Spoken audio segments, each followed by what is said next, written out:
Tension పడకండి.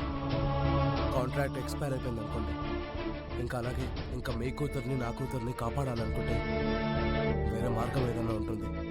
అయితే నువ్వు మొత్తానికి డిసైడ్ అయిపోయావు అన్నమాట. సరే, డివోర్స్ ఫార్మాలిటీ కంప్లీట్ అవ్వాలంటే 1 వారం సమయం అయితే పడుతుంది. ఇంకా ఈ విషయం అమృతకి డైరెక్ట్గా నువ్వే చెప్పాలి. సరే ఆంటీ.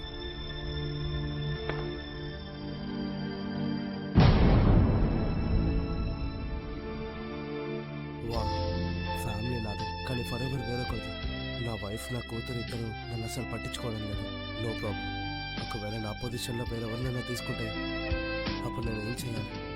ముందులాగా లైఫ్ ఎప్పటికీ మారదు. కానీ రాజ్వీర్, అమృత మునుపట్ల కలిసిపోయారు, ప్రేమలో ఉన్నారు.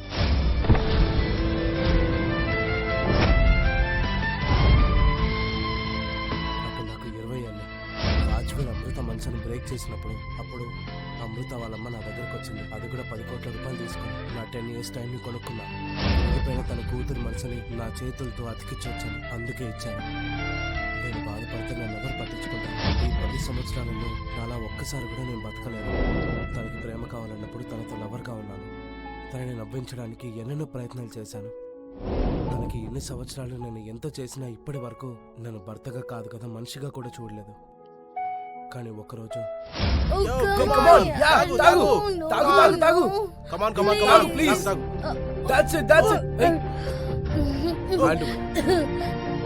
Varun, no, no. Varun, please don't. Varun, Varun. Varun.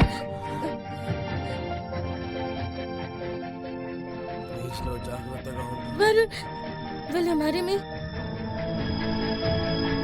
నా కళ్ళల్లో అమృతకి నిజమైన ప్రేమ కనిపించిందని అప్పుడే అనిపించింది. I was happy. కానీ నేను రాంగ్. నేను చేస్తాను కోపింగ్ మెకానిజం అంతే. ఏ రోజైతే నన్ను పెళ్లి చేసుకుందో అదే రోజు రాజ్వీర్తో కూడా పెళ్లి చేసుకుంది. I was just reborn. ఆ రోజు అనిపించింది నన్ను ఖచ్చితంగా ఏదో ఒక రోజు ప్రేమిస్తుందని.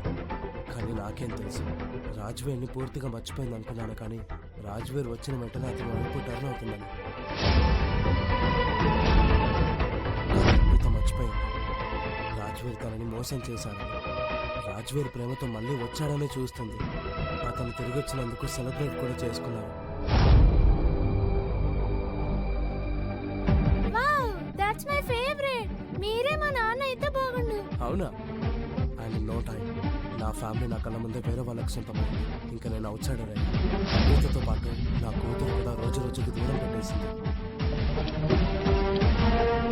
Just 7 more days. ఆ తర్వాత నేను శాశ్వతంగా అవుట్ సైడర్ అయిపోతాను. ఇంకా మొత్తానికి పరాయి వాళ్ళు. యాక్చువల్గా నాకు లైఫ్ అస్సలు వద్దు.